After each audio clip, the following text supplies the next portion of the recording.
Hello, friends. This is Darren Hayes of PigskinDispatch.com. Before we take you to your favorite Sports History Network show, just want to tell you a little bit about some merch that you can pick up that represents your favorite SHN podcast. So far, there's t-shirts, coffee mugs, and even books from some of the authors that do podcasts right here on SHN. Who could buy something better than that, than have the history right from the gentleman that you hear talking about it? But we also are adding things each and every day. And where's that store, may you ask? Well, it's at SportsHistoryNetwork.com. Up at the top, there is the SHN merch button. Click on that. It'll take you right to the store, and you can be representing your favorite podcast and show the world that, hey, on the swag that I'm using, it's the headquarters of sports yesteryear, Sports History Network, and my favorite podcaster, the Sports History Network store. Shop there today. This podcast is part of the Sports History Network, your headquarters for the yesteryear of your favorite sport. You can learn more at sportshistorynetwork.com.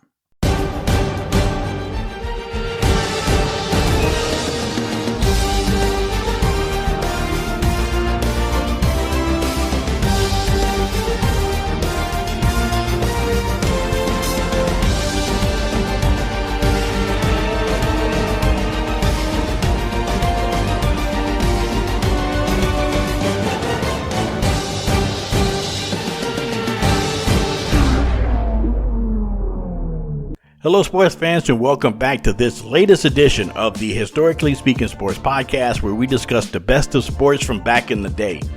I'm your host, Dana Augusta, and I'm grateful to have you on, taking time out of your busy day or evening or night to give us a listen. And just a reminder, don't forget to please subscribe to the show wherever you hear us. Now, coming up on this special Black History Month edition of Historically Speaking Sports, we're going to be talking to Scott Kinville of Marty's Illegal Stick, a hockey history podcast, as we will discuss the history and legacy of black players in the National Hockey League, starting with the Jackie Robinson of the NHL, Willie O'Ree of the Boston Bruins, and going through stars like Grant Fuhr, Tony McKegney of the 1980s and 90s, to the more recent standouts like P.K. Subban and Jarome Iginla, and also all of the current black National Hockey League stars. Later on in the show, we're going to be sending a solemn shout out to former All-Star catcher and Major League Baseball color analyst Tim McCarver, who died at the age of 81 this past week. And of course, our top 5 memorable sports moments from this week, which includes the Dodgers moving into a temporary home in Southern California, the most memorable night in the short history of the New Orleans Jazz, and since we talked about hockey, the most memorable as well as the most important hockey game in American history. They gave us one of the most unforgettable calls in sports history. All that and more coming up. So sit back, pump up the volume, because you're going down sports memory lane with the Top Down on Historically Speaking Sports Podcast, a proud member of the Sports History Network. We here at the Sports History Network proudly partner with 26 podcasts, all revolving around the history of sports. But did you know that many of our hosts were sports history authors way before they started their shows? It's true. We've got Joe Ziemba, host of When Football Was Football, Joe Zagurski, host of Pro Football in the 1970s, Mark Morthier, host of Yesterday's Sports, Tommy Phillips, host of Lombardi Memories, and Scott Adamson, co-host of From the 55-Yard Line. All these authors have many books for you to choose from. To check them out, go to our website at sportshistorynetwork.com/sportshistorybooks. Pick up your copy today. Soundtrack provided by Kevin MacLeod of filmmusic.io. Hello, and welcome back to this special Black History Month edition of Historically Speaking Sports Podcast. I'm your host, Dana Augusta, coming to you from suburban Atlanta, and tonight we're joined by a fellow Sports History Network colleague. Tonight is Scott Kinville, whose podcast, Marty's Illegal Stick, a hockey history podcast, chronicles the history of hockey here on the network. And tonight we have him on to talk about and celebrate the sport of hockey, and more specifically, the influence and notable accomplishments of black hockey players throughout history in the NHL, both past and present, in not only the NHL, but in other leagues such as the World Hockey Association and other minor leagues around the country. So, Scott, once again, welcome back to the show, my man. Dana, thank you for having me on. It's always a blast coming on to talk some sports history with you. I love doing this, and you know what? We should do this more often. Absolutely, man. Look, the invitation to you to come on is always open. You could always come on and talk to you. And I'm still looking forward to coming on your show once upon a time to talk about my very limited knowledge of hockey history, but I'm always willing to learn. And I learned so much researching this topic what we're going to be talking about tonight, because, as you saw in the introduction, you heard in the introduction, we're going to be talking about black hockey players in the NHL. Now, believe it or not, folks, there are way more black hockey players in the NHL than one may even realize. And we're going to start off by talking about some of the more current players of the NHL and their contributions and the teams that they're playing for right now. So, Scott, who are some of the bigger stars in the NHL right now that are black? All right. So, you know what? Let's start off with some forwards, Dana. Right now, I'm going to go with Evander Kane from the Edmonton Oilers. Evander, everybody knows he's had his problems off the ice, but I tell you what, on the ice, you can't take it away at all from the guy. He's a dynamo when he's out there. In his career, he's got 836 games played. He scored 295 goals, 269 assists for 564 points, and he's also got 1,081 penalty minutes. So what that means is he is one rough customer. You do not mess with Evander Kane. Very, very effective when he's out on the ice.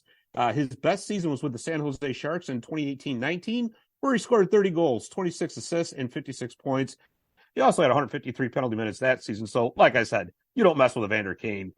He's a former first-round pick, and like I said, when he's out on that ice, he makes his team better. Is he more of a scoring first type of forward? Because forwards in hockey are basically the goal scorers more than likely. They're the ones who basically the position is basically explains itself. They're forward. They're the offensive stars of the team.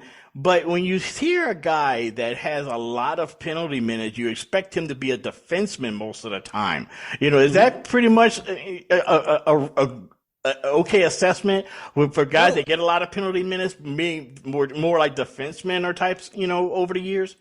Well, with Evander Kane's game, it's very physical. He's very physical along the boards, and he's really what they call a prototypical power forward, which means he's a guy he's not going to be like Connor McDavid, right? He's not going to be the video game, oh my God, did you see that spinorama he just did? Evander Kane is basically going to drive to your net, and he's going to be a nightmare in front of your net, which, again, lends to his physicality in his game.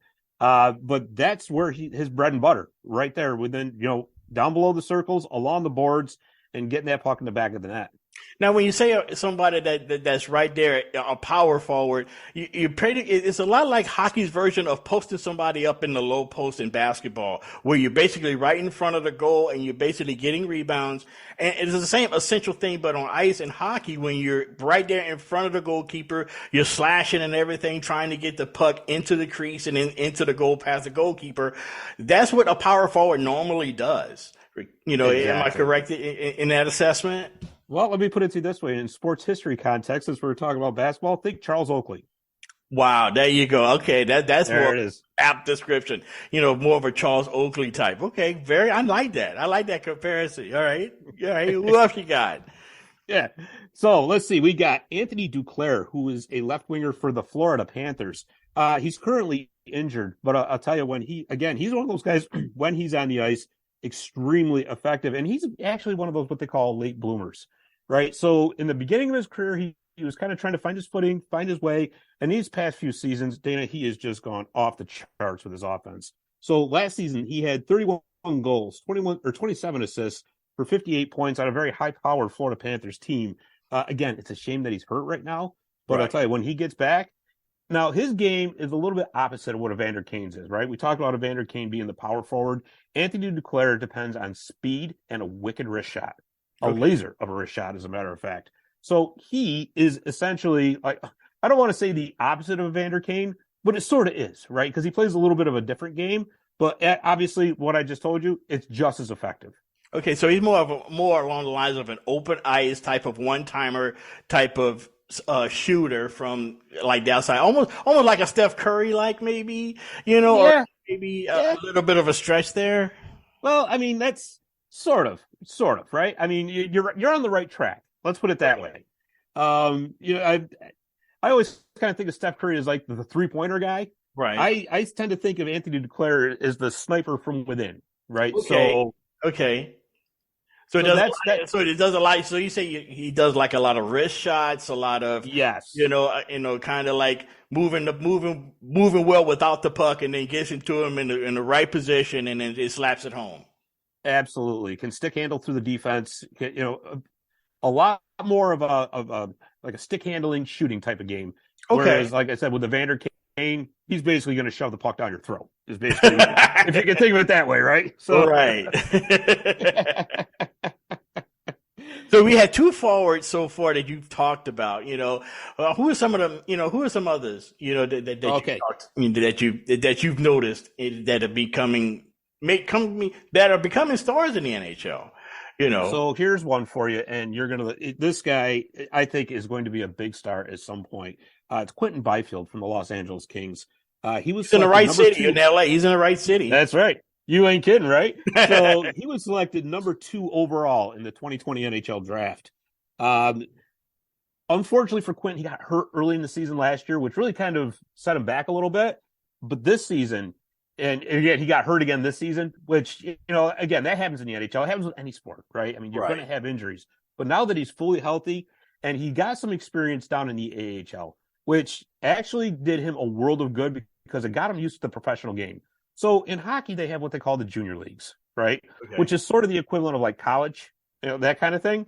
And he dominated in junior hockey, dominated, right? Okay. But now you're talking about going to professional hockey. Obviously, you're going to a different level, like with any sport, right? It's like going from the minors in baseball up to the majors. Think of it as college, going to the NBA, that kind of thing, right?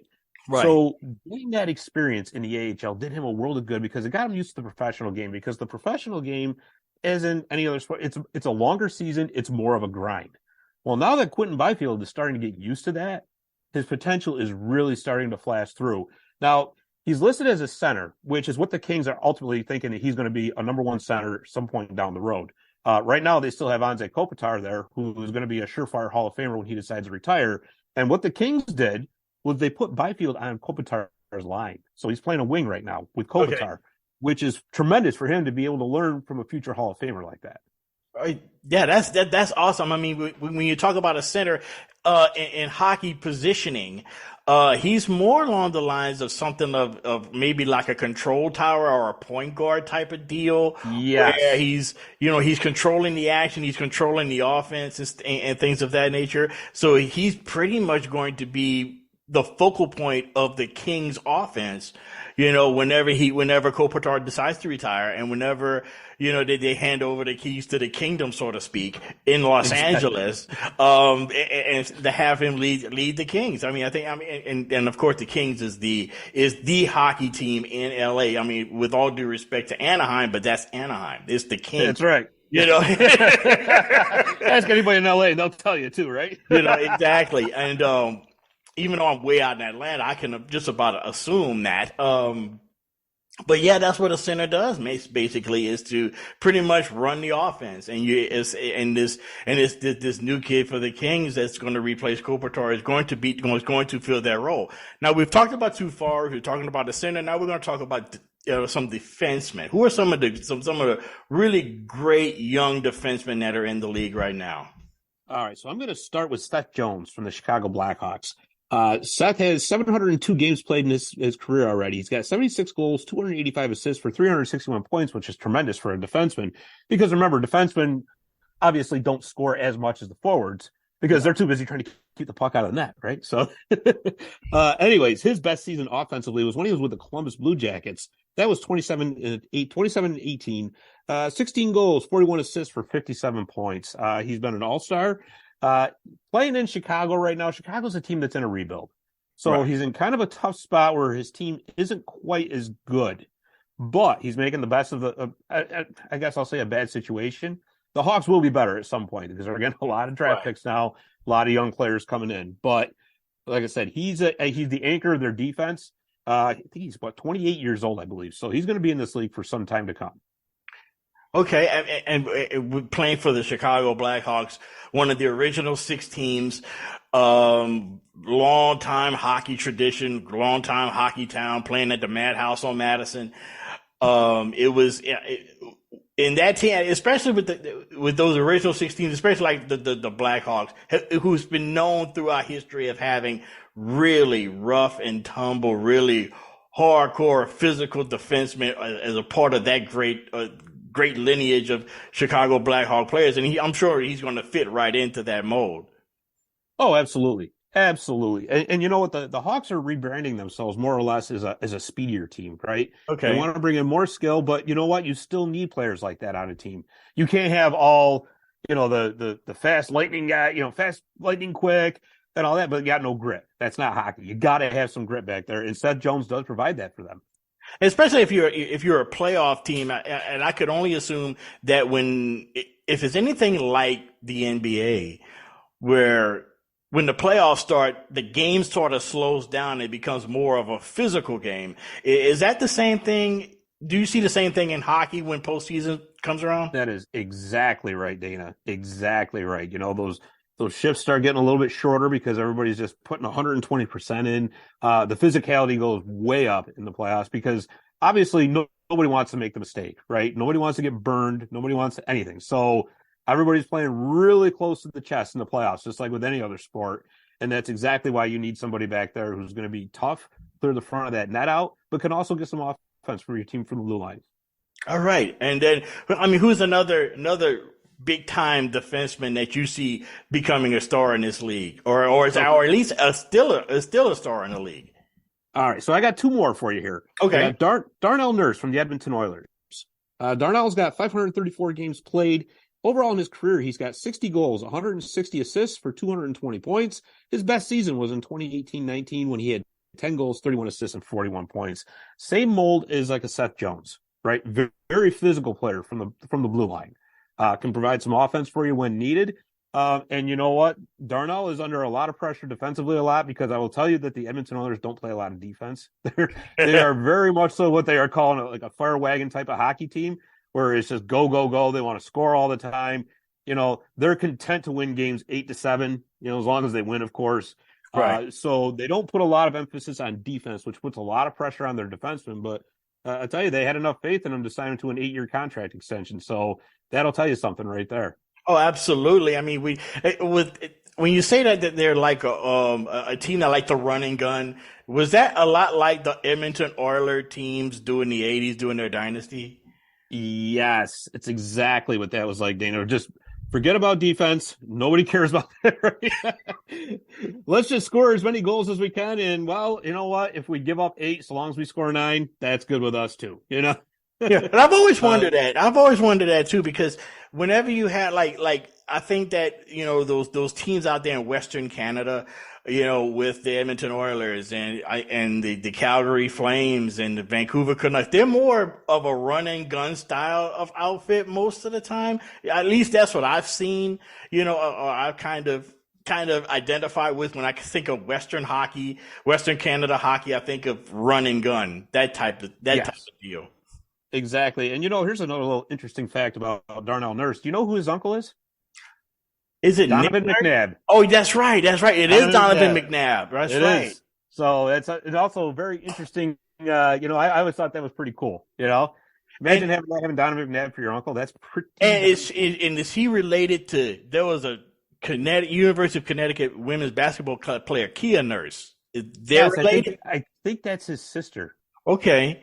So that's a pretty athletic family. I would say so. Yeah. If you have an uncle that's Donovan McNabb and you're playing in the NHL and your sister played for the University of Connecticut's women's basketball team, which says a lot, that's obviously some very, very good athletic genes going on in that family. Oh, yes. No doubt about that. So who's another defenseman that you said you had two defensemen that was, who's the other one that you? So that was Darnell, and then here's another one for you. It's Keandre Miller from the New York Rangers. This kid is going to be a star in this league at some point. Fast, size, physicality. So far this season, in 56 games played, he's got 6 goals and 24 assists for 30 points, which is really good for a very young defenseman. Again, he's 23 years old. So there's only very young. Oh yeah, he can only go up. I mean, that's going to be, and what helps him too is that the Rangers actually have a very good team around them to be able to. I don't want to say protect him, but all the pressure isn't on him right now. So that's really going to actually help his growth because they're not going to throw all the responsibility on him right off the bat. So It's going to give him time to develop, time to grow his game, which is I'm telling you, it's only going to get better. All right. Okay. So, I mean, we talked about current players and and a lot of the players are pretty much continuing the legacy of black players in the National Hockey League, but they had to have a foundation. And some of the players that we're going to be talking about right now are retired players. And some of them, if I'm not mistaken, the first one I want to talk about is not only in the Hall of Fame, but the first black player to be inducted into the Hall of Fame, as well as the first black player to win a Stanley Cup. And he won a lot of them. And we're talking about Grant Fuhr of the Edmonton Oilers, who played goaltender, who Wayne Gretzky considered the greatest goaltender of all time. Okay, talk about his style. And do you agree with Gretzky's assessment that he is the greatest goaltender ever? I tell you, I think he's right up there because I always kind of wondered what it would have been like for Grant Fuhr if he played on a team that cared about defense, right? Because we just talked about it. He was smack dab in the middle of that fire wagon hockey theory or era of hockey. So, and I'll tell you something else too. When I was growing up, Grant Fuhr was my favorite goaltender because I was an Edmonton Oilers fan until they traded Gretzky to LA, and I've been an LA Kings fan since. Okay.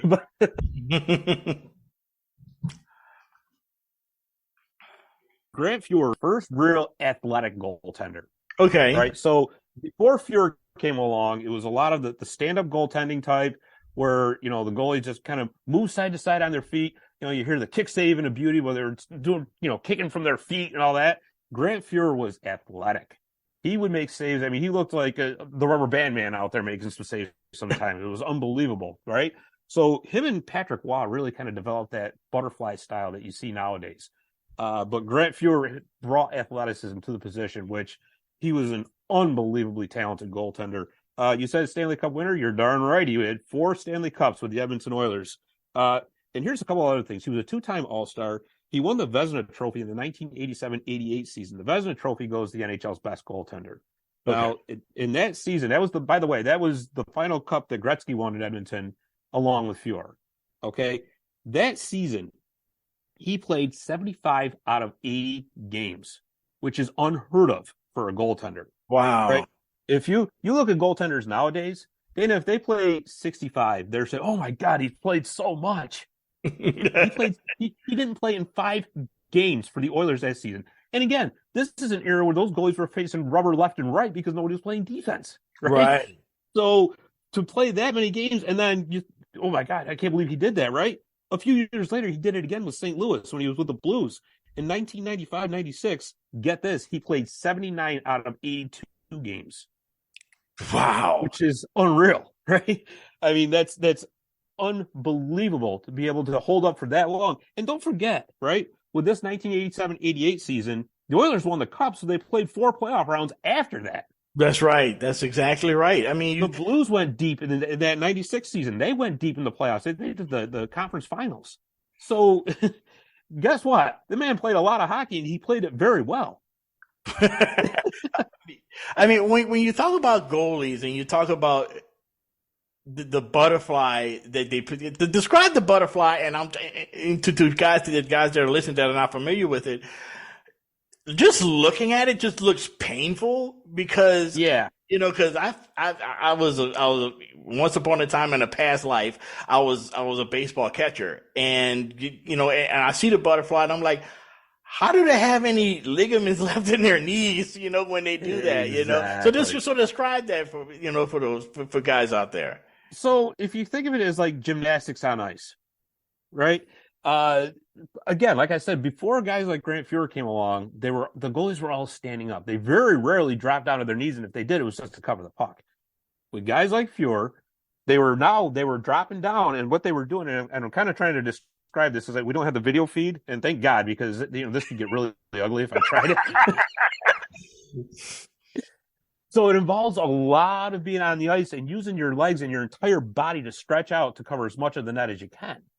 which was a big departure from the style of old, but it was so much more effective. But again, it was guys like Grant Fuhr too, is why you see athletic goalies the way they are nowadays. Because back then, the goalies were, they were athletes, don't get me wrong, right? Mm-hmm. But they were nowhere near what they are nowadays. And it was because of guys like Grant Fuhr that revolutionized the position, really, to turn it into what we see today. Exactly. You talk about Grant Fuhr and his success, and obviously he was a big influence on a lot of not only players, but also goalies with his technique, with his athleticism and stuff like that. And he was a major, even though the Oilers during the time was a offensive juggernaut, of course, with Gretzky and Messier and those guys.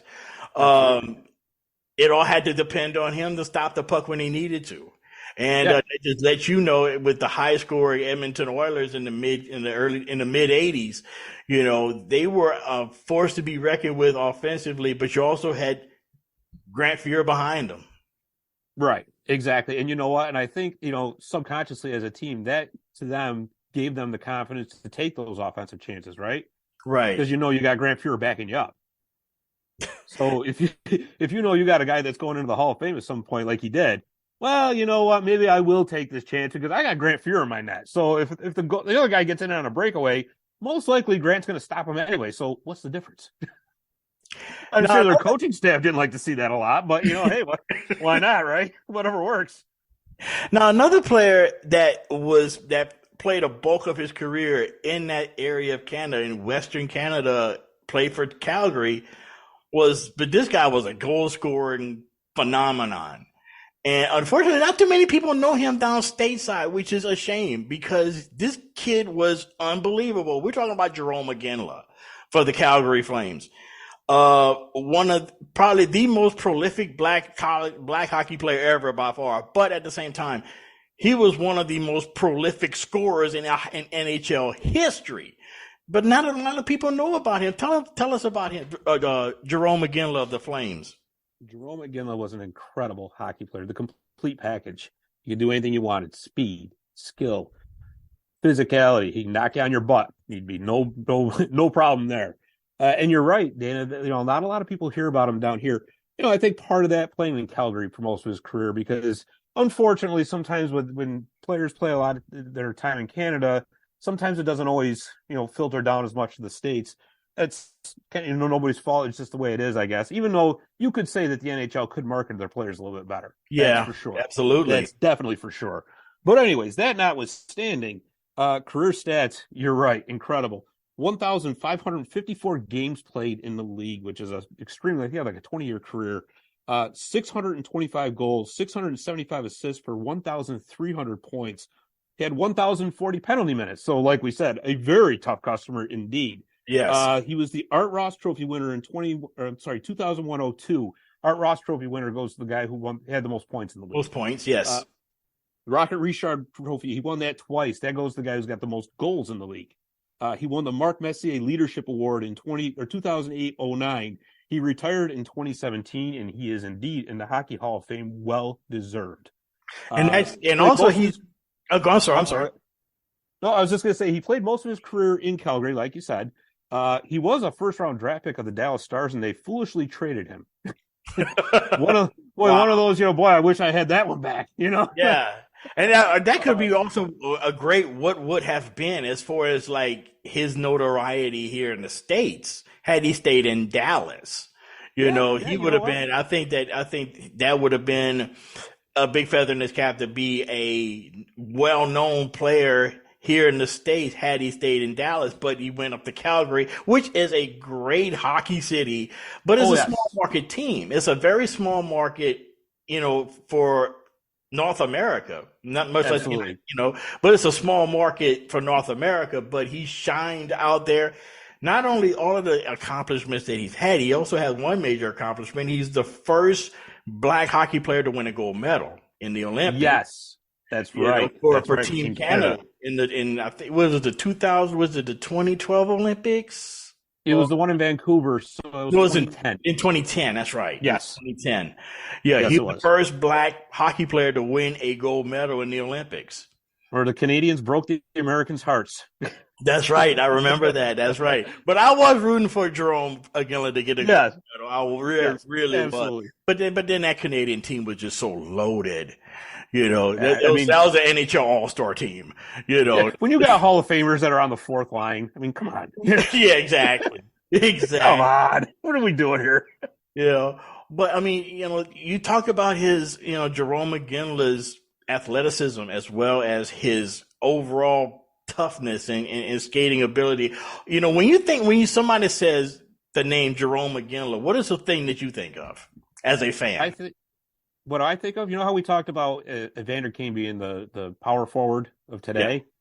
Yeah. Jarome Iginla was the ultimate power forward, along the lines of like a Gordie Howe. Okay.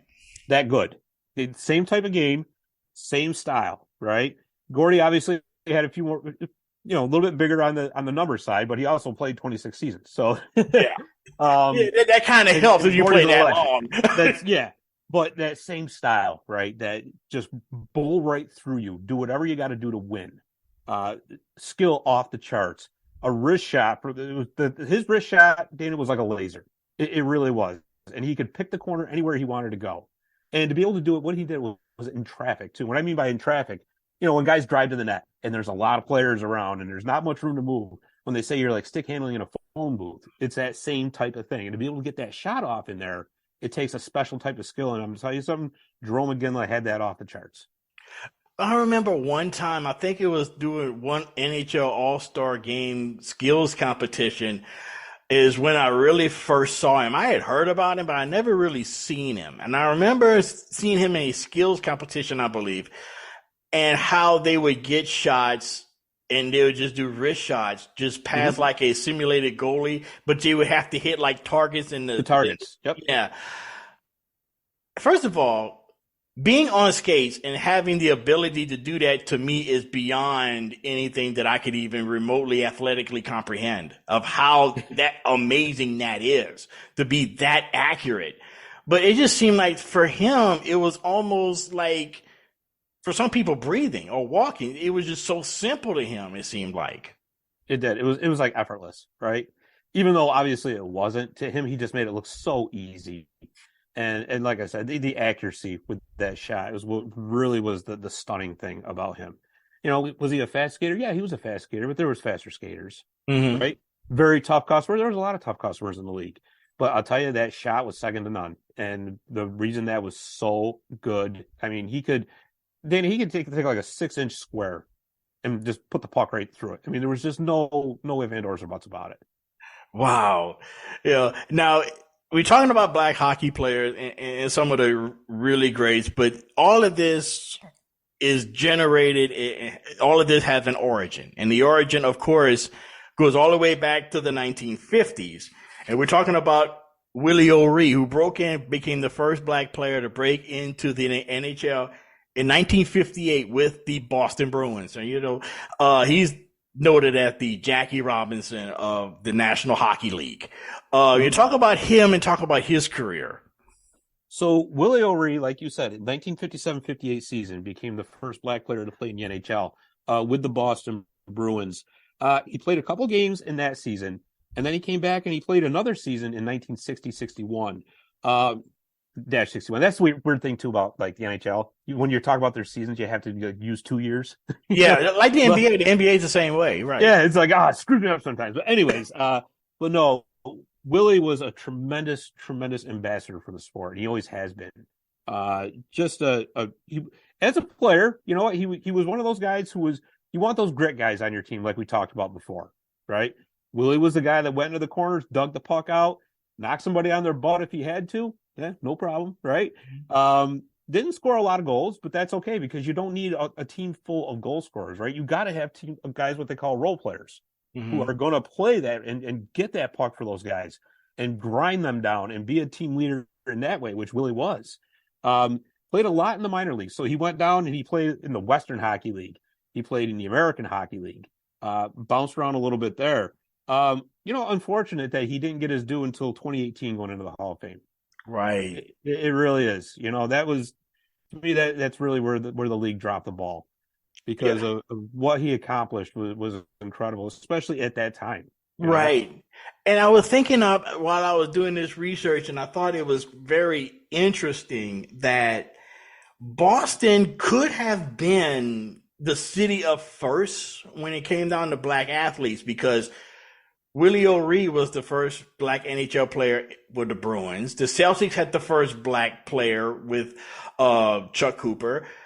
They could have had the first black baseball player in Boston because they were in line a couple of months before the Dodgers got Jackie Robinson to get a black player, but they backed out at the last minute. So that could have been a very interesting footnote had it happened, that Boston could have been the city of first, so to speak, for black athletes in pro sports in North America. I thought that was, just thinking about that, just one of the things that crossed my mind while I was, doing my research.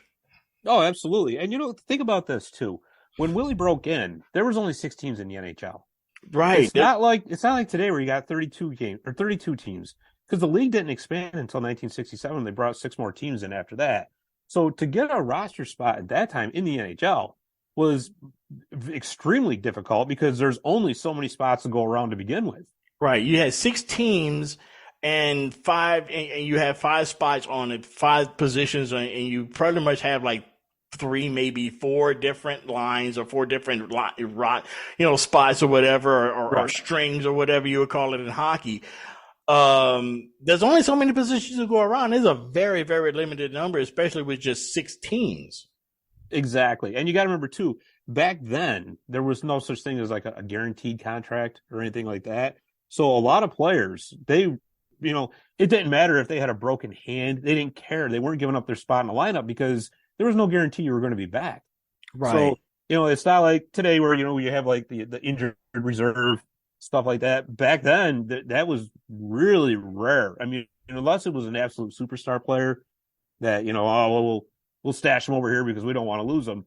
Back then, I'm going to tell you right now, a lot of them, especially when you're talking about like 3rd, 4th liners, say 2nd, 3rd pairing defensemen, they were like, sorry about your luck, but there's somebody else out in the minor leagues who wants your job and they'll take it. So these guys really, really fought to keep their spots, which made it that much more difficult to get into the league. Okay, so we talked about Willie. Who are some other notable black players from back in the day, so to speak, that I think that that we should be reminded of, or we should know about maybe more in detail? Okay, so before I go to the defensemen, there's a couple more forwards I wanted to mention. This next guy I'm going to talk about, to me, was always one of the most underrated players in the league. It was Tony McKegney. So he played in the 80s. That, once again, to me, honestly, was the funnest era of hockey ever. But that's just me, So does a lot of sports, if you really think about it. The sports in the 80s just seemed like it was just better. The NFL was better. The NBA for sure was better. And the NHL was right up there. With Gretzky and Messier and everybody else with Edmonton, and of course the Islanders. In the early 80s with their dynasty.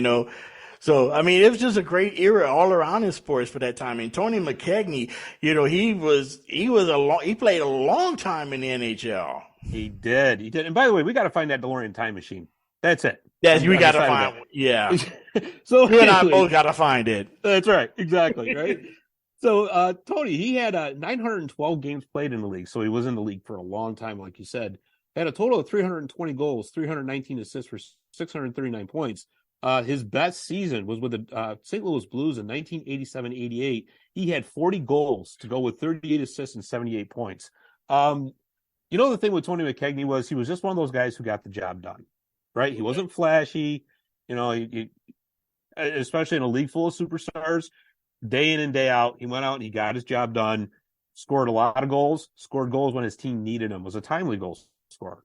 So, and obviously, like I said, in that 87-88 season, he lit the lamp quite a bit. So, but I did want to mention Tony because, like I said, I just always felt that he was one of those really, really underrated players that really just never got the due he deserved. Yeah, absolutely. And you said he was drafted by the Sabres in 1979 and played for a lot of different teams, but he hung on in the league, which basically you're supposed to. You may be a journeyman, but you hung on in the league for a long, long time, and he definitely got the job done. From looking at doing research on him, he definitely got the job done, as you said. Exactly. And another one I want to mention now, he wasn't, he only had like 4 seasons in the NHL, but always one of my personal favorites because where I grew up just east of Utica, New York. And back in the 80s, we had the Utica Devils, who were the AHL farm club of the New Jersey Devils. And Claude Vilgrain was the man when he was in Utica. I'm going to tell you right now, he had 4 seasons with the Devils, Utica Devils as well. 1989-90, he had 37 goals, 52 assists for 89 points in Utica. And I'll tell you something, Dana, I have to mention because he was one of the greatest guys ever. Anytime I ever asked him for an autograph, not a problem. Always there for the fans, always like talking to the fans, and just a great guy overall. It just seemed like to me, just hockey players in general seem to be a little bit more personable than some other sports may present themselves, because they start off, like baseball did, or in the minors and stuff like that. In your case, it's junior hockey, and they get to know the fans. I mean, they play in a lot of small arenas and a lot of small towns and all across Canada and northern part of the United States, and they get to know the fans. And I think that goes a long way into whenever they go into the NHL, they become more personable. They become more approachable, I guess, than in other sports. At least that's what I find. Yeah, I think there's a lot to that, Dana. And it's one of the nice things about hockey, right? So still got a lot of like a grassroots feel to it. Whereas, and listen, that's not knocking the other sports, because listen, there's tremendous athletes in all sports. Absolutely, you're right. And there's tremendous ambassadors for their games as well. It's just like you said, it just seems at hockey, it seems like it's more widespread, I guess, be the best way to put it. All right, okay. And who's some other that you want to? All right. So let's switch over to the defenseman. So first of all, I'm going to go with another personal favorite of mine. Dustin Byfuglien, Big Buff. Yes, right. He played. I know this one because he played for the Atlanta Thrashers. When the Thrashers were here for that cup of coffee here in Atlanta. So, that's right. But yeah, he was a big star here in Atlanta, because he was with the Thrashers when actually I first moved to Atlanta. He was the major star for the Thrashers when I first moved here. And that's when you thought of the Thrashers, that's the first person you thought of with big Dustin Byfuglien. And that was a big dude. Yes, it was. He was huge. And when he went to the Thrashers, he was just coming off winning the Stanley Cup in 2010 with the Chicago Blackhawks. And I'll tell you, he was a big part of that win. He really was just a physical monster, right? Nobody wanted to go into the boards against Big Buff. I don't care who you are, right? I don't think Hulk Hogan would want to go into the boards against Big Buff. Not a chance, right? 869 games played in his career, 177 goals, 348 assists for 525 points, which, like I said, is a great line for a defenseman. And he also had almost 1,100 penalty minutes in his career. So I remember him getting into a few scrapes through the years. Just a couple in Atlanta. I remember that. Well, you're always going to have that one tough guy that thinks they can make a name for themselves by going after Dustin Byfuglien. Then they found out their name was Mud after they were, right? So, absolutely. But yeah, he was, I remember when I first moved here and I started seeing some Thrashers games on television here, and they would show him, and I'm like, whoa, that's a big guy, Yeah, I tell you. But he was so skilled for a big guy. He was very skilled on the ice with the puck. Though he was a defenseman, he was still pretty good at puck and handling the stick. Tremendously nimble on his skates for such a big guy. Yeah. Usually when you have, players that big, they're kind of lumbering, but not Byfuglien. He had that gazelle-like speed to him as well, which made him doubly scary, right? Because if he got a beat on you, oh my goodness, But it's a real shame with him that injuries kind of cut his career short. Yeah, he was often on the injured list here. Yeah, I think it was his knee that finally just kind of gave out on him, which was a real shame because I would have loved to have seen him play a few more years. Right. Okay, so who else you got, man? And of course, on defense, we cannot talk about this topic without talking about PK Subban.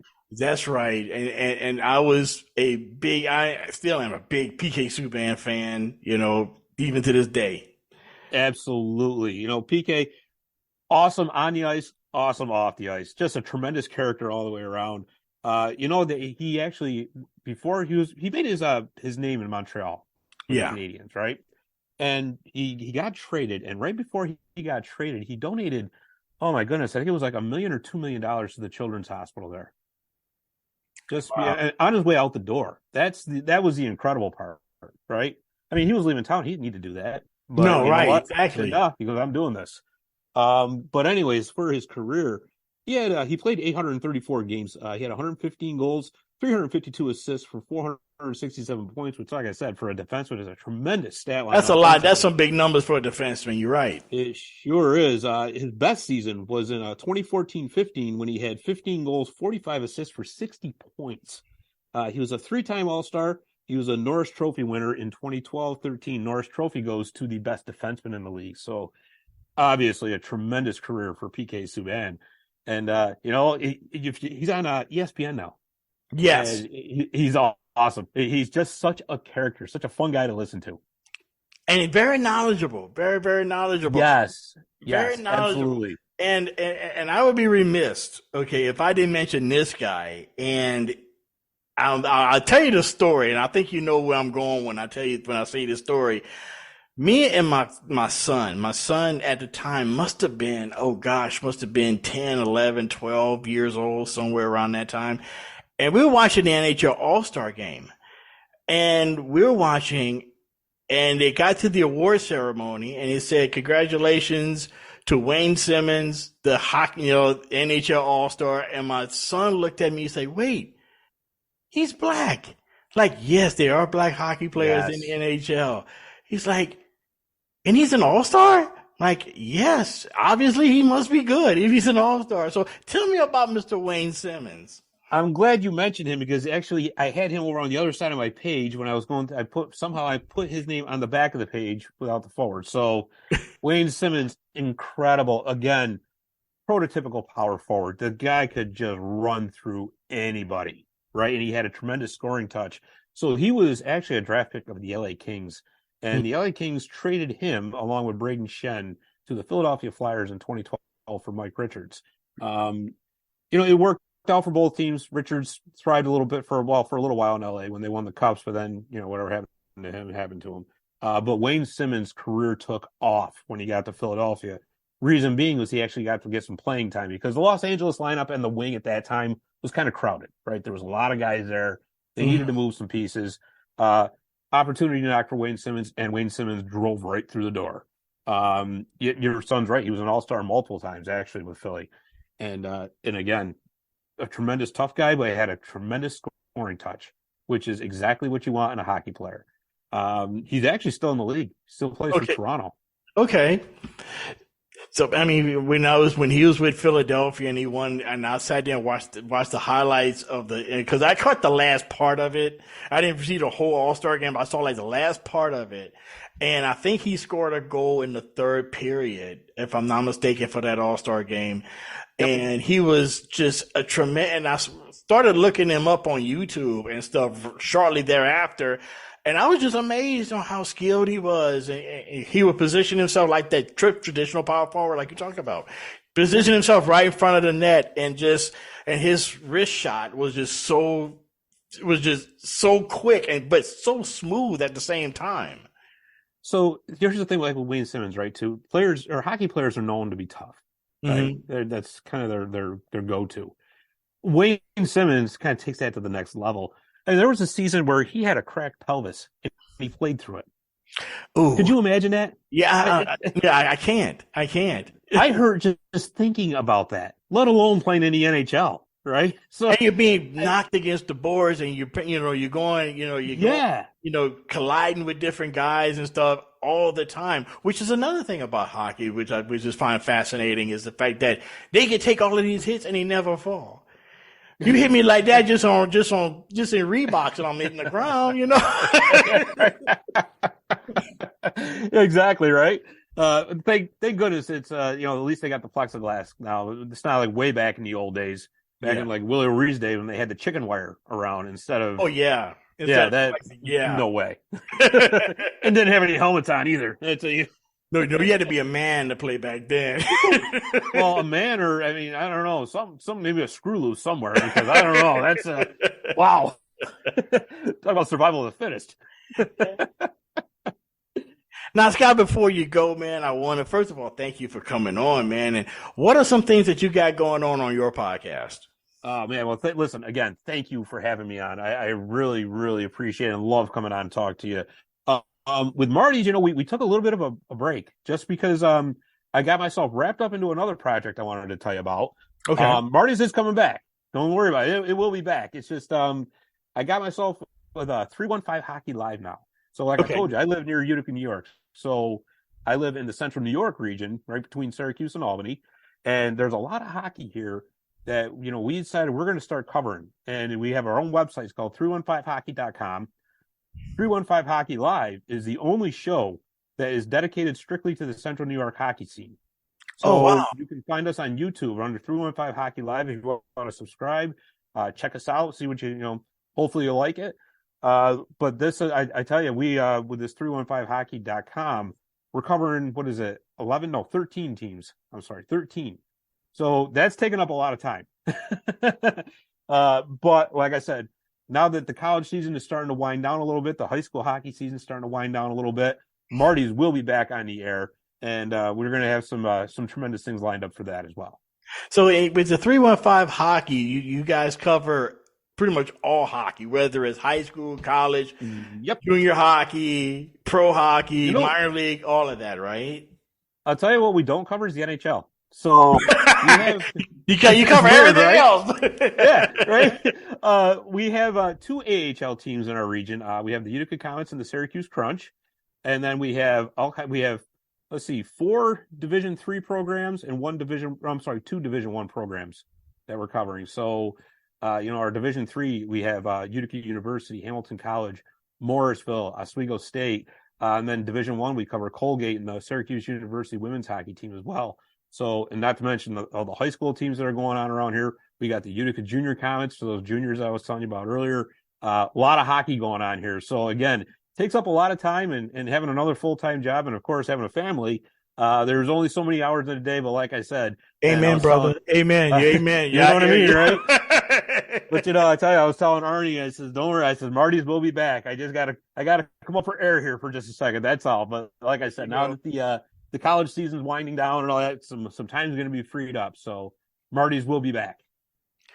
Well, Scott, dude, once again, thank you for coming on. This was a very both fun, entertaining, and I learned a lot from this interview that I did with you tonight. Because always whenever I talk to you about hockey, I'm learning something new. Because once again, growing up here in the South, living in Atlanta, growing up in South Louisiana, about 18 miles from the Gulf of Mexico, so there wasn't a lot of hockey played down there. I can imagine that. Even though we did have an ECHL team that had the scoring, had the Louisiana Ice Gators, we had them for a few years. I don't know if you've ever heard of them. That the Louisiana Ice Gators from the East Coast Hockey League. Yep. I think they had the attendance record one year in the mid '90s. They had the attendance record for the ECHL. Yeah, I have heard of them, and it's funny that sometimes like with hockey, you don't think it's going to work in the spot, and it does.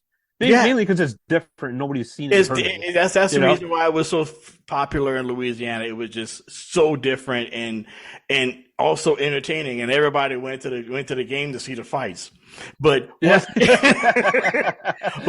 whatever works to bring them in, right? So. Hey, it's money's money. That's right. But Scott, once again, my man, thank you for coming on. I really, really appreciate having this conversation with you. And once again, I learned a lot. Every time I talk to you, man, I learned a lot from you. Once again, let me introduce you, Scott Kinville, the host of the Marty's Illegal Stick, a hockey history podcast, and also part of the 315hockey.com. And he got a whole lot of stuff coming on. It's like he said, the show's coming back. Just stay tuned. Scott, thank you for coming on, my man. Thank you so much. Dana, thank you so much. I appreciate it, and let's do this again sometime. Oh, you got it. You got it. Whenever you need me, you know I'm there. But thank you so much for coming on.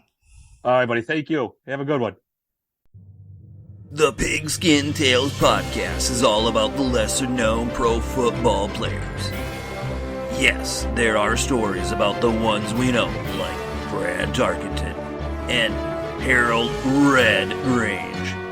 But have you ever heard of Ernie Nevers? How about Dave Osborne or even Grady Alderman? These men created their own path to the NFL. How did they do it?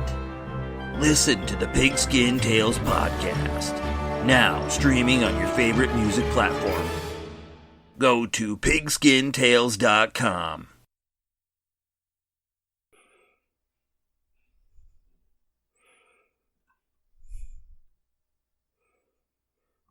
Hello, welcome back to the Historically Speaking Sports podcast, where we focus on sports from back in the day. And just to remind everyone out there that you can follow us on Twitter at HistoricallySP2 to get your daily dose of sports history. And in addition to that, you could also drop us a line or two at historically.speaking.sports@gmail.com. And right now it is time for the Homefield Apparel Top 5. Homefield Apparel is the sponsor of our weekly Top 5, where we count down the 5 biggest historic moments in the world of sports history that are celebrating anniversaries, and is being brought to you by Homefield Apparel. The college basketball season is in full swing and heading into its stretch run, and March Madness is just around the corner, and the best way to show off your school spirit and fandom is to wear a shirt or hoodie from Homefield Apparel. They have a wide range of styles for your favorite team with what I call old school logos, not only to make you stand out in the crowd, but also to show that you are a true fan. Now, they have shirts that represent close to 200 schools and adding more schools and more styles every day. And on the website, you can hit the rewards button located at the bottom of the screen to get 20% off of your next purchase. So give Homefield Apparel a try as you watch your team in the tournament and possibly pull off that major upset. That's Homefield Apparel, where they study your school's history, traditions, and legacies to create thoughtful premium apparel, a must-have for the upcoming tournament. Once again, Homefield Apparel, where they are fond of saying, wear one for the team. So this episode's Top 5 will highlight the major historical moments in sports that took place between the dates of February 19th through February 25th. And so, without further delay, here we go. Number 5. The Dodgers signed lease to play at Los Angeles Memorial Coliseum. On February 21st, 1958, the newly relocated Los Angeles Dodgers signed in the beginning a 2-year lease to play at the spacious yet oddly dimensioned Los Angeles Memorial Coliseum. This would be the Dodgers' temporary home until their new stadium, which was under construction at Chavez Ravine, was ready. In the meantime, the Dodgers would play at the Los Angeles Memorial Coliseum, which up to that time hosted the Olympics and was the home field for the LA Rams, the USC Trojans, and the UCLA Bruins football teams.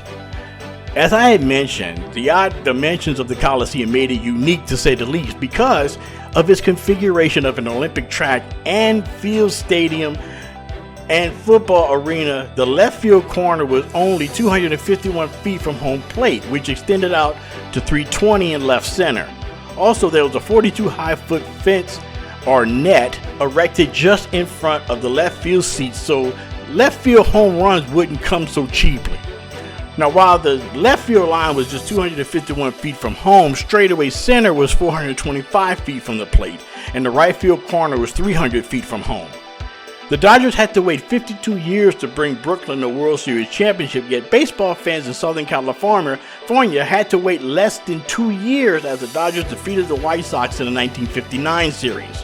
In April of 1962, the Dodgers would finally move into their new home, Dodger Stadium. Number 4. Pete Maravich scored 68 points versus the Knicks in the Superdome. On February 25, 1977, in the Louisiana Superdome, the then New Orleans Jazz was facing the New York Knicks. The game was not a sellout, but how could it be playing in the absurdly spacious Superdome? However, if you were walking the streets of New Orleans and asked any fan of a certain age where they were the night Pistol lit it up for 68 points against the Knicks, many of them said they were there. If all the people said that they were really there, it would have been the largest crowd in NBA history. Yet it wasn't. Pete Maravich in Louisiana is still, to this day, regarded as a basketball god. The home arena of the LSU Tigers men and women's basketball teams is actually named after him, the Pete Maravich Assembly Center, or as we Louisianians call it, the PMAC.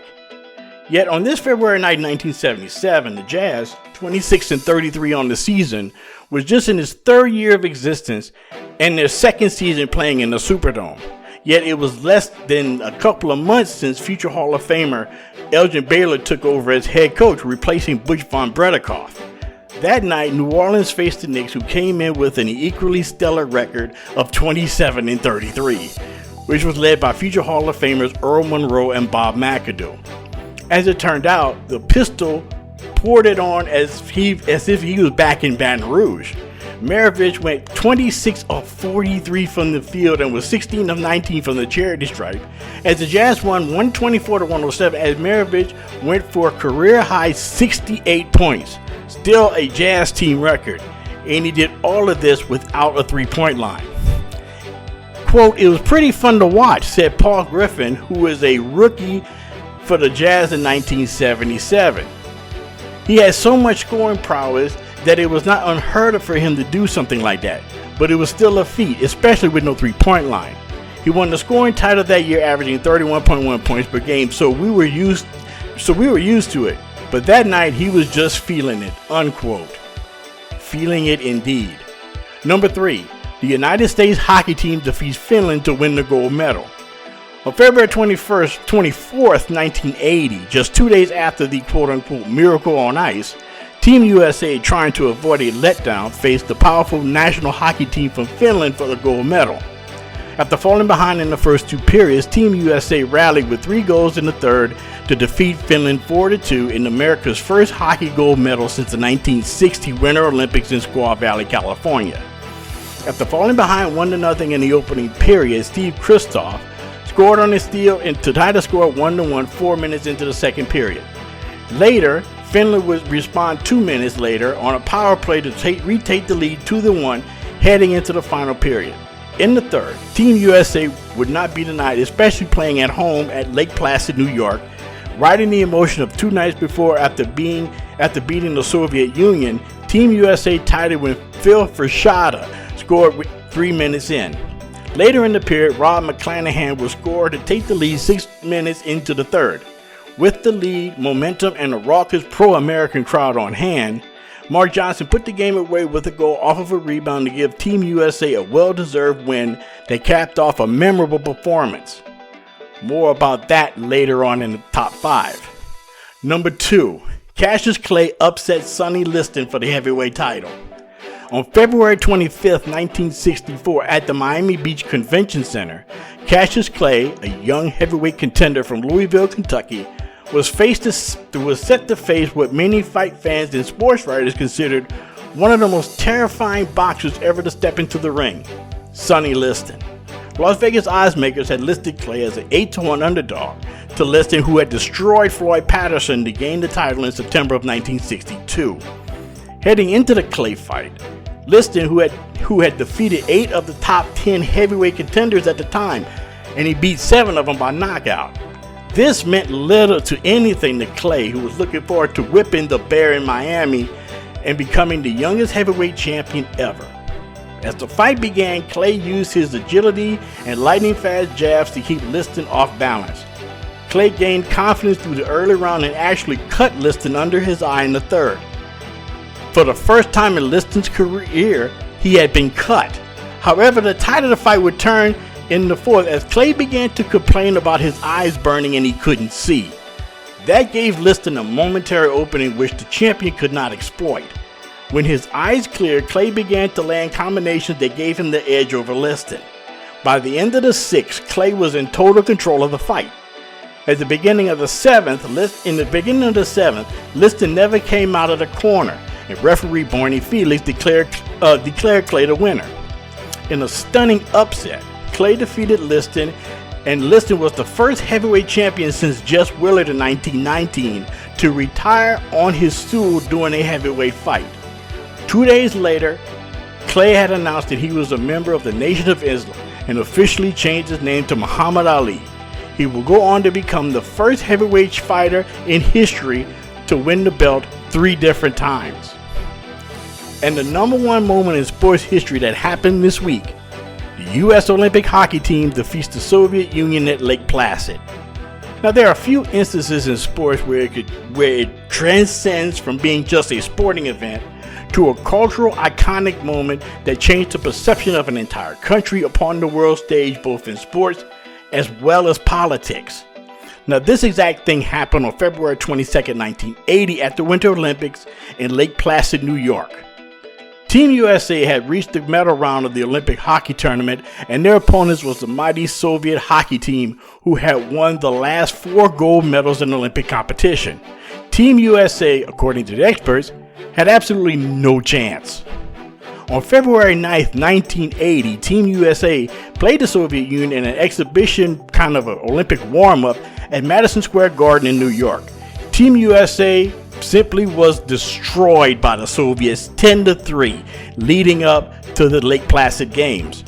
Yet Team USA behind Captain Michael Ruzioni pulled off possibly the greatest upset in hockey history, beating the Soviet Union 4-3. A lot of people think that this was the gold medal game. However, it was just the semifinals. After this win, they still had to play Finland for the gold medal a couple of nights later, as we talked about earlier. But in this game, the Soviets went up to an early 1-0 lead, but Team USA countered by a goal by Bill Buzz Snyder to tie the game at 1. Later in the first period, the Soviets would score again. But right before the period ended, Mark Johnson would score off of a rebound to tie the game at 2, heading into the first intermission. In the second, the Soviets would score to recapture the lead 3-2, and it would stay that way until the third and final period. In the third, Dave Silk would tie the game 3-3 with 2 minutes into the third period. Then just 2 minutes later, Michael Ruzioni would score to give the Americans the lead 4-3. From that point on, it was the American defense and goaltender Jim Craig that would keep the Soviets out of the net as the clock ticked down to 0. The crowd on hand felt that they were witnessing history as Al Michaels described the final seconds for ABC.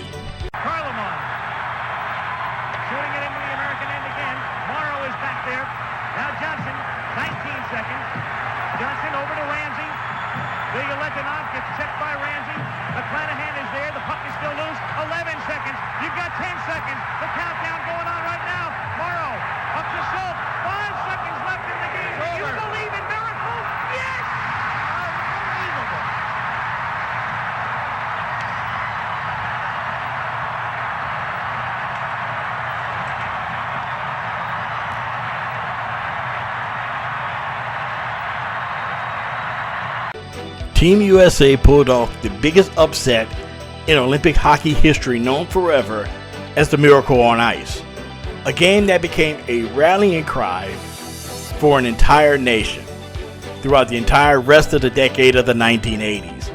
And that will do it for this week's edition of the Homefield Apparel Top 5. And coming up next, we're going to send a solemn shout out to a man that I learned as much about baseball as any Little League coach and by my grandfather combined through the magic of television. People have mixed feelings about him, but to me and other people of my generation, Tim McCarver was more than just a baseball analyst that was a former player. He was a baseball teacher. That's right after this short break. We at the Sports History Network are thrilled to work with our sponsors and partners. With their support, we are able to produce great content for you. The other cool thing is most of our sponsors and partners offer discounts to pass along to our fans. So if you go to the sportshistorynetwork.com/sponsors page, you'll find Row 1, Royal Retros, Play Classic, Thrive Fantasy, and Legacies. All of these offer great discounts. Specifically at Row 1, you can save 15% at the Row 1 Gallery with the code SHN. The Row 1 Gallery includes over 5,200 reproduced sports history prints on a variety of sizes of wood, metal, canvas, acrylic, or poster paper. The Row 1 shop also has thousands of more unique items with retro and historical designs dating back to 1876, including t-shirts and long-sleeve shirts, phone cases and mugs, blankets and pillows, towels, and even shower curtains. With Royal Retros, they're the king of throwbacks. They've got jerseys, shirts, hats, collectibles, and more from defunct leagues and other teams in those leagues. From Play Classic Games, it's sports simulation board games. Just use the code SHN for 10% off your first order. From Thrive Fantasy, it's a daily fantasy sports and esports app for player props. Use the promo code SHN for instant 100% match up to $100. And with Mega Seats, they're tickets with no fees. You can save up to 10% with the code SHN. So check them out on the sportshistorynetwork.com sponsors page. That's sportshistorynetwork.com/sponsors. The soundtrack is provided by Kevin MacLeod of filmmusic.io.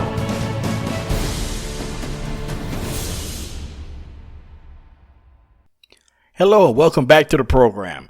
And to conclude the show, we're going to send a shout out to a historical event or historical person within the vast world of sports. And today, we're going to send a solemn shout out to Tim McCarver, former Major League Baseball catcher and later television baseball analyst. Now, I started watching baseball religiously in the late 1980s, and I heard former baseball players that I really didn't know too much about being color analysts for the different networks.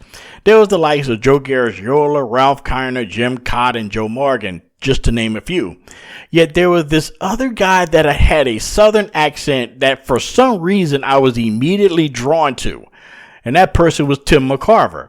McCarver was born in Memphis, Tennessee in 1941, and for most of his career, McCarver played catcher for the St. Louis Cardinals and the Philadelphia Phillies, but he also had stops with the Montreal Expos and the Boston Red Sox. Now, during his playing career, he is, of course, most remembered for being the battery mate of Hall of Fame pitcher Bob Gibson. And he was the catcher for Gibson's 17 strikeout performance in Game 1 of the 1968 World Series against the Detroit Tigers at Busch Stadium in St. Louis. Now, during his playing days, he's also remembered for hitting a 10th inning 3-run home run in Game 5 of the 1964 Fall Classic against the New York Yankees. He was a member of 2 World Series championship teams in the 1964 and 1967 Cardinals, and was in the 3rd World Series for the 1968 Cardinals, where they lost to the Tigers. McCarver was runner-up to teammate Orlando Cepeda for the 1967 MVP award when he led all National League catchers with a .295 batting average and led the league in assists and fielding percentage for catchers. After his retirement, McCarver went into broadcasting, calling a record 23 World Series and 20 All-Star games. His unmistakable Southern accent gave any game that he broadcast an added sense of warmth and timelessness that was at the heart of the very game of baseball. His vast knowledge of the game, especially with him being a former catcher, gave the viewer a sense that he knew what was going to happen actually before it happened. The case in point came in Game 7 of the 2001 World Series when he pointed out that Yankees were playing shallow infield and Yankee reliever Mariano Rivera tended to give up shallow hits to the outfield. Sure enough, Luis Gonzalez promptly slapped the hit into shallow center field to give the Diamondbacks their first and only World Series championship. Tim McCarver, one of baseball's great ambassadors. He definitely will be missed, especially by this sports fan.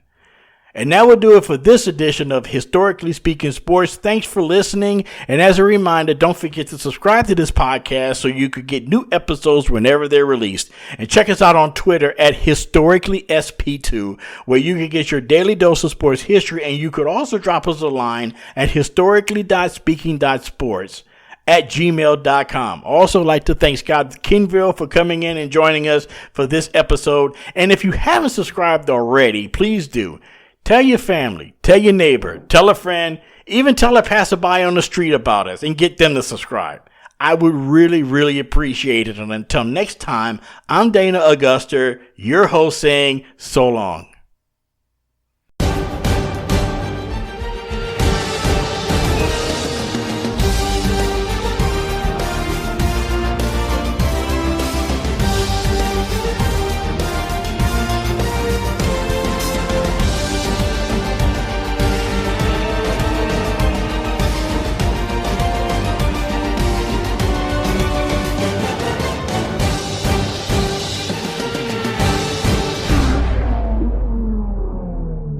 Hey there, sports history fan. This is Arnie Chapman, aka the Football History Dude, and I hope that you enjoyed this recent episode presented by the Sports History Network and were able to learn some good old-fashioned sports history knowledge nuggets. I started the Sports History Network back in 2020 with the mission to help podcasters find a community of like-minded sports history nerds, as well as helping aspiring podcasters to start their own shows. We have a little bit over 30 shows on the network right now covering all sorts of sports history, but as far as I'm concerned, we're just at the toothpick in the ocean moment, that can't even figure it out because there's so much more coming. We wanted to create the ultimate headquarters for sports yesteryear, starting with Podcast Network and our website, but we're going to continue to move into other mediums as well. And here's the cool part, because we want you to be part of our team. So if you're interested in starting your own podcast, or maybe being a guest on one of our shows, or who knows, maybe even writing an article for us over on the website. Seriously, all you gotta do is reach out to us on the contact page over at sportshistorynetwork.com. You can be as technologically savvy as a Neanderthal tapping on a stone trying to figure out this whole hieroglyphics thing back in the day. Again, it doesn't matter, because even if you don't understand the whole podcast space, we have a production team that can pretty much help you out with doing everything. All you gotta do, head over to sportshistorynetwork.com, head to the contact page, fill it out. That message goes right to me, and I'll reach out to you as soon as I can. But for now, dude, I'm through if you're through.